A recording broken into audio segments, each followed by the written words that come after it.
นี่ครับใส่ไปเลยมา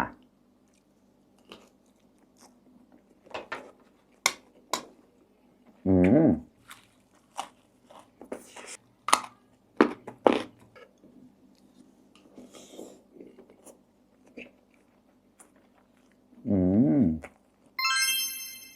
มังเออสำนีฮอดาวสวัสดีทุกคนครับไก่งวนเอาเปิกลิงเชียร์ป้อมกระนงเราแล้วไก่นะงวนเอาก็แควจึงกับแควทำไมไตนะดูนเราได้ซะดูนปล่อยไม่โดดนะเนี่ยแควไม่ไตปล่อยไม่โดดแต่ตอนที่เงาก็รอกปล่อยก็เบอร์ก็แจ่หามัวแจ่ก็ไม่แน่ใจนะตอนที่เงาก็เป็นกับปุ๋ยนะเนี่ยไม่บ้ารอกวะนะแน่ละเป็นกับปุ๋ยหอมประมวลเป็นบ้ารอกเลยหอมแต่ที่ก้อนนับในเลยนะอย่างในประแค่แต่ที่โหระพาในยังเล่นในนะบาตัดจินจายยอดงูเน่าก็นับบอกเสียงเหมือนนะงูเน่าก็เชียร์นับจินจายได้เชียร์ก็แขวะก็กรอกจะหนาวนะวันนี้ก็มากินข้าวเหมือนเดิมครับวันนี้ก็ได้แกงเป็ดไม่ใช่สิวันนี้ก็ได้ไข่เป็ดครับจะแกงแบบมอนนะครับจะไม่ใช่แบบเนี่ยใช้พริกขี้หนูนะครับแล้วก็มะปังดองครับใส่ขมิ้นด้วยนะครับแล้วก็มีนี่ด้วยครับอันนี้ก็จะเป็นถั่วเน่าครับผัดถั่วเน่าครับกินกับแกล้มผักดีมากเลยครับผักก็จะมีหลากหลายเลยครับวันนี้มีโหระพามีอันนี้เขาเรียกว่าอะไรนะเนี่ยคล้ายๆประกาศหอมนะแล้วก็มีลูกเนียงด้วยนะครับ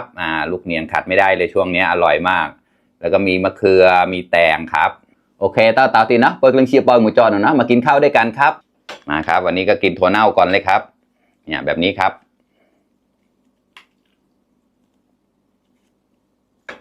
เป้งกับปุ๋ยนะไม่หอมพะวีให้เดนะคลุกให้เข้ากันไปเลยครับมาครับ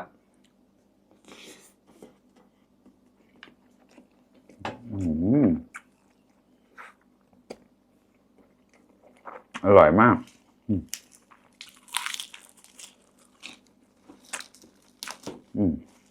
ผักกรอบๆครับโซนครับ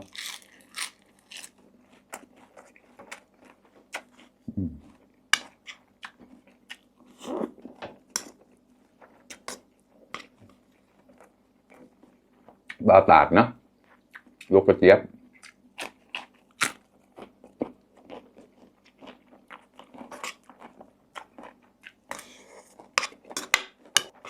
อร่อยมากเลยครับมากินข้าวด้วยกันครับเรียก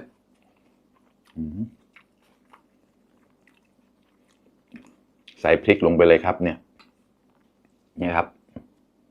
ใส่ไปเลยจะได้เผ็ดมันต้องเผ็ดเด็กเรานะเดี๋ยวชิมปรอยมา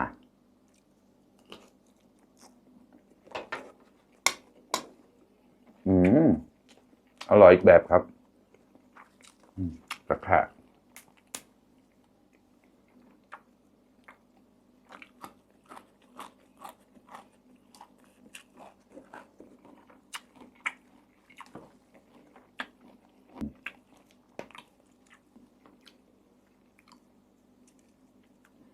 มา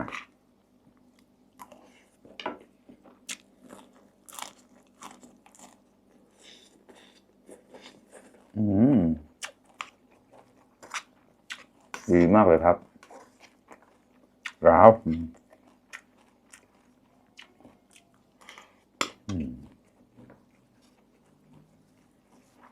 โหระพา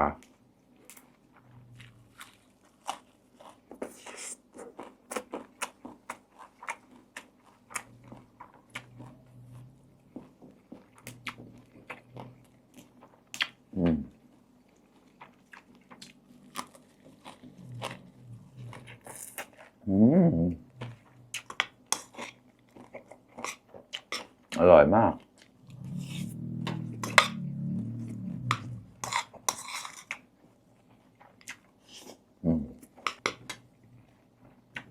ทำไมอ่ะ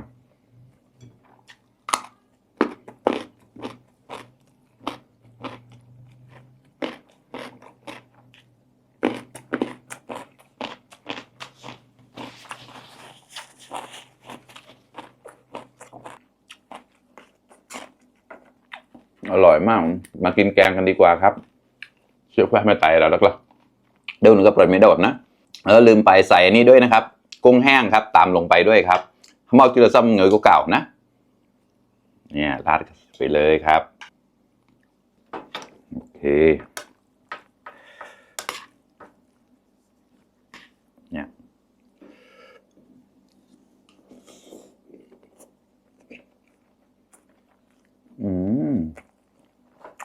อร่อยมาก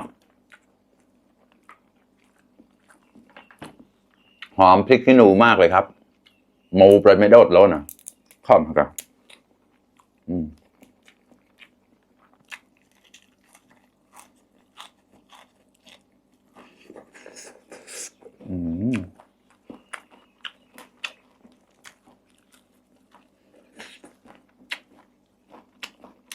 โด่ง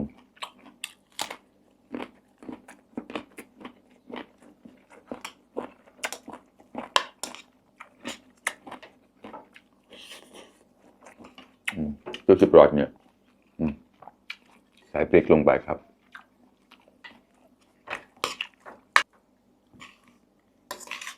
มาดีมาก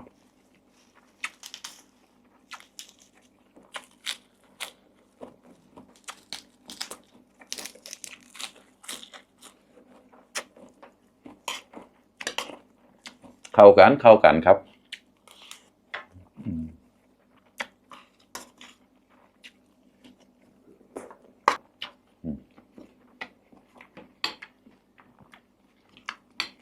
ใส่ทุกอย่างเลยครับเจ้าที่ฮะ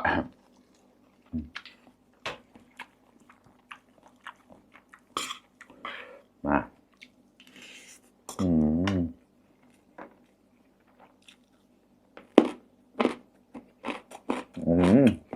ทำอย่างแล้วชอบ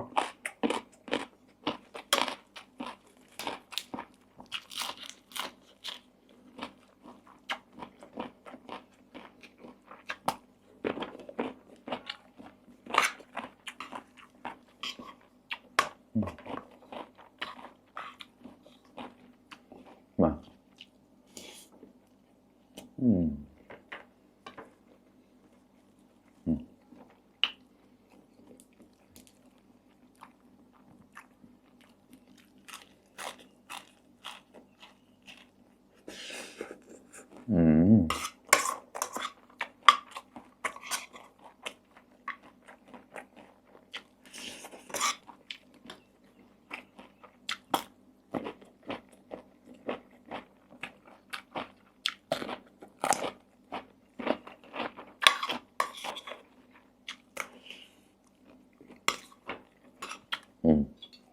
ไม่ตายมาเรียกละมาเรียกจะแบเรียกละมามีตะไคร้ด้วยนะครับเจอสมุนไพรนะแควะปลาไม่โดดเลยนะ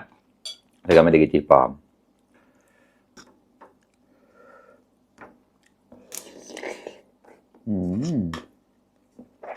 อร่อยมาก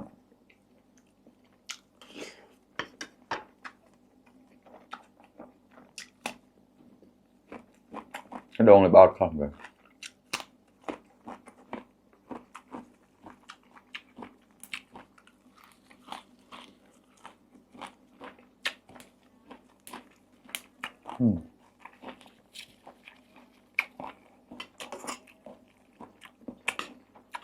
มาครับเพื่อน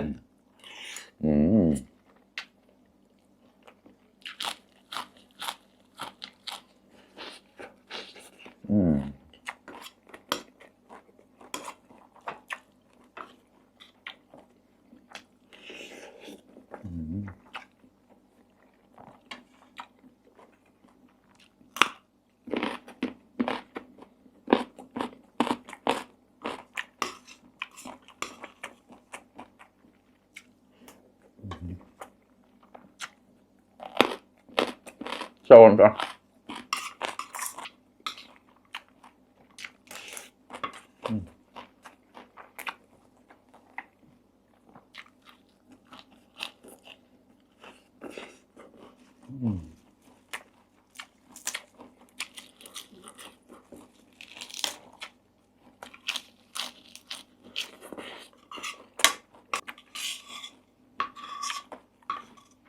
มาคำสุดท้ายแล้วครับเพื่อนๆ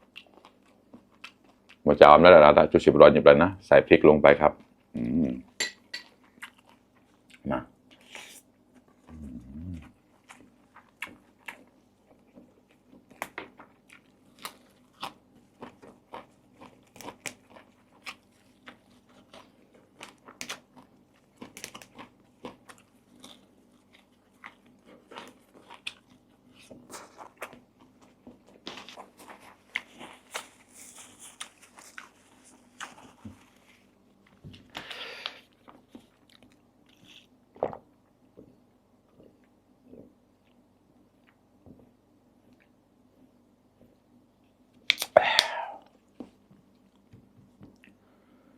โอเคครับเพื่อนๆอิ่มไปอีก1 มื้อแล้วครับข้าวหมดจานแล้วครับพามาไกลไปแล้วตะก็แควไม่ไต่ประไม่โดดนะยี่กำกิเชียที่โดนจามแล้วนะมาที่ซ้ำเงยเก่าแต่แยกปลายนะมาจะต่อนะแต่ตอนที่ก็ในnhà hàng nàyยังเลย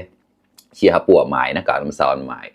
วันนี้กับข้าวอร่อยเหมือนเดิมครับแกงไข่เป็ดมะปรางดองพริกขี้หนูนะครับอร่อยมากครับแล้วก็มีน้ำพริก2 แบบนะครับแล้วก็ผักสดครับ